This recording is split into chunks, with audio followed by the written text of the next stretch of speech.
The divine feminine refers to a spiritual concept that embodies the feminine aspect of divinity, often associated with wisdom, creativity, nurturing, and the power of earth and cosmos. Found in many religious and mystical traditions across the world, where the divine feminine is seen as a vital, indispensable force of balance and creation, over time, the idea has gained some traction in spiritual practices, particularly within mysticism and New Age movements, as they seek to reclaim and honor this lost aspect of the divine, which is overlooked in many religious systems. Sophia and Asherah can be seen as avatars of the divine feminine. The idea of the divine feminine began to gain some traction during the 19th and 20th centuries as spiritual seekers and scholars sought to reclaim ancient traditions, mythology, and mysticism. These explorations led to a greater awareness of the roles that divine feminine figures played in early religious systems, from the nurturing mother goddesses of the ancient Near East to the wisdom deities in Jewish and Christian mysticism. This shift in spiritual consciousness emphasizes the importance of the feminine qualities such as intuition, wisdom, compassion, creativity, and connection to the earth as divine attributes that were often sidelined by religious institutions that focused more on the male aspects. So the divine feminine can be seen through the figures of Asherah and Sophia. Both women are deeply rooted in religious history and represent different cultural expressions of the same archetype. While they're not identical, they share striking similarities in how they embody wisdom, creation, and the divine presence. So let's talk about Asherah first. Asherah would be the divine feminine in ancient Near Eastern religion. Asherah is an ancient goddess from the Semitic pantheon, widely worshipped throughout the ancient Near East. She's often depicted as a powerful mother goddess associated with fertility, creation, and the nurturing of life. In Semitic religion, Asherah was believed to be the consort of the high god El, and in some traditions, the mother of other gods. The Hebrew Bible does have some references to Asherah, particularly in the context of the worship being unlinked from Yahweh, who she was previously associated with as being the partner of.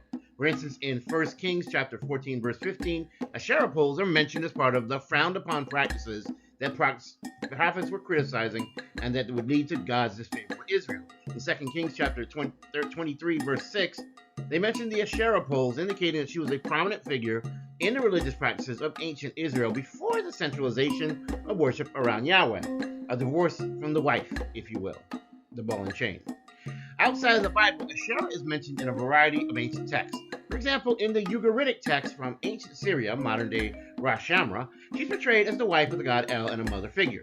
She's also described as a nurturing deity connected to the earth and fertility. These texts highlight her role as creator and protector of life, embodying qualities of the divine feminine that were later suppressed by monotheistic religious movements that sought to distance themselves. Now let's talk about Sophia, the divine feminine in Jewish mysticism and Christian theology.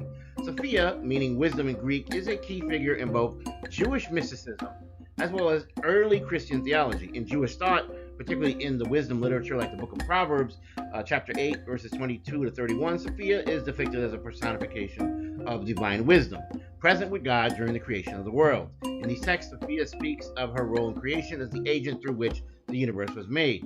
Proverbs 8:30, for example, says, "I was beside him like a master worksman, and I was daily his delight, rejoicing before him always."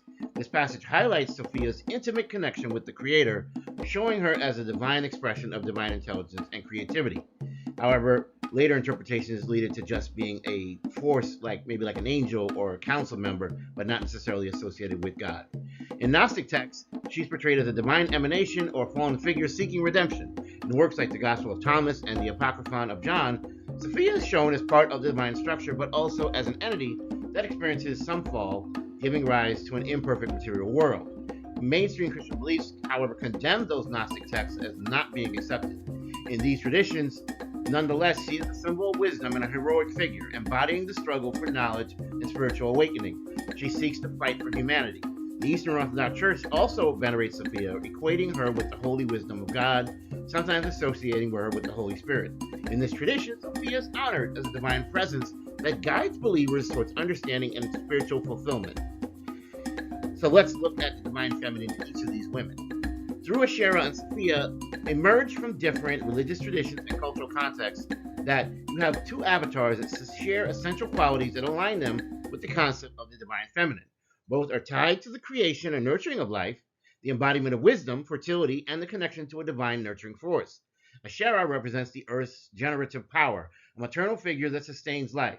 Sophia represents divine wisdom, an intellect that guides creation and understanding. Both can be seen as feminine expressions of God's creative energy. While Asherah is often associated with ancient Semitic and Israelite culture, the came to be later rejected in favor of monotheistic traditions that came after. Sophia's figure evolved within Jewish and Christian mystical thought, becoming a symbol of wisdom and spiritual illumination, but nonetheless, mainstream Christianity distances itself from that. But both are embodiments of the feminine principle that's always overlooked in many patriarchal religious structures, which have influenced mysticism, spirituality, and theology across different cultures. In conclusion, Asherah and Sophia, though distinct in their historical and theological context, both represent powerful avatars of the divine feminine. Asherah as the earth goddess and mother of the gods, and Sophia as divine wisdom personified, both express key aspects for creation, nurturing, and divine intellect, which is necessary for the balance.